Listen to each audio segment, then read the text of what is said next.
Not all stunts turned out exactly as intended. The most spectacular scene from Keaton's first feature film, 3 Ages, arose because of an accident. We built the sets over the Broadway tunnel, looking right down over Los Angeles. By getting cameras up and shooting past our set in the foreground with the street below, it looked like we were up in the air about 12 to 14 stories high. We actually had a net stretched from one wall to the other underneath the camera line, although it was about a 35-foot drop. I took the lid of a skylight and laid it over the edge of the roof to use as a springboard. I backed up, hit it, and tried to make it to the other side. I misjudged the spring of that board and I didn't make it. I later realized if I had made it, I would have broken the world's broad jump record. I hit flat up against that other set and fell to the net. But I hit hard enough that it jammed my knees a little bit and hips and elbows. I had to go home and stay in bed for about 3 days. Boys the next day went into the projecting room, saw the scene, got a thrill out of it. So they came back and told me about it. The best thing to do is put an awning on a window. A little small awning, just enough to break my fall. Well, it was the biggest laughing sequence in the picture.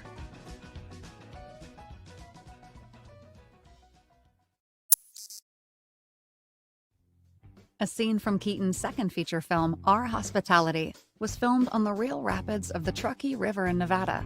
But at first, it didn't promise any particular dangers. Gabori put a wire around the log, ran it about 60 feet, and anchored it tightly around a baseball bat. 3 men were holding that bat. The idea was to shoot this close up, while they keep me from getting swept away. Fine, we're shooting. Then the wire goes pop, and bang, the log and I are in the rapids, and off to hell we go. I'm hitting boulders with my hip bones and knees, and a couple I hit so hard on my chest that I go clear up out of the water and over. It starts to quiet down, and I think I've made it. And then suddenly, I'm in foam a foot deep. You don't breathe very well in foam, and you can't swim on top of it. It was a bend in the river that saved me. I grabbed some overhanging branches, pulled myself out. The first thing Keaton asked when he was found was whether the cameraman managed to film it. He demanded of them to shoot any incident that could happen on the set. So the real shots in which he's carried away by the stream were included in the finished film. The waterfall here looks so convincing that for a long time the scene was considered to be shot on location. In fact, the waterfall was built over the pool of a large studio next door to Keaton's one, along with a detailed miniature of a distant forest in the background to create perspective. In the shot where Buster catches Natalie, she is replaced by a dummy, and when he lets her go, by stuntman Harvey Perry, but there is nothing fake in the stunt itself. The set was built over a pool, and we put up 4 8-inch water pipes with big pumps to carry the water up from the pool. That fall was about 6 inches deep. A couple of times I swung out underneath and dropped upside down when I caught her. I had to go down to the doctor right there and then. They pumped out my ears and nostrils and drained me, because when a full volume of water comes down and hits you and you're upside down, then you really get it. I think I got it on the 3rd take. I missed the first 2, but the 3rd one, I got it.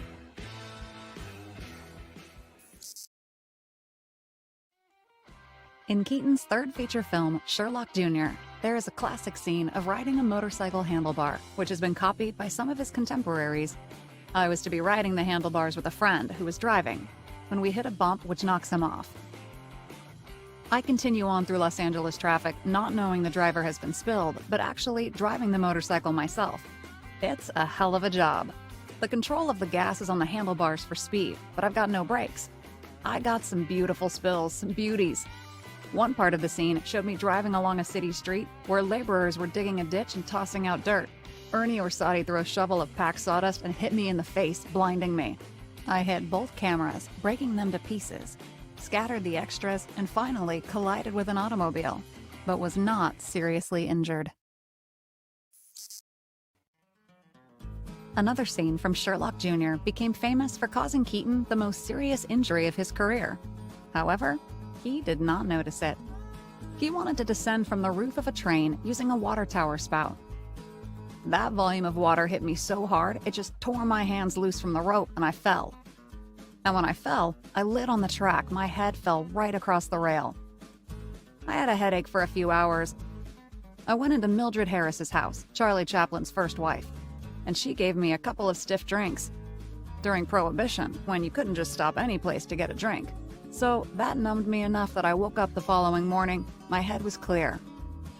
And I never stopped working. But years later, I'm in the Veterans Hospital on Sawtell.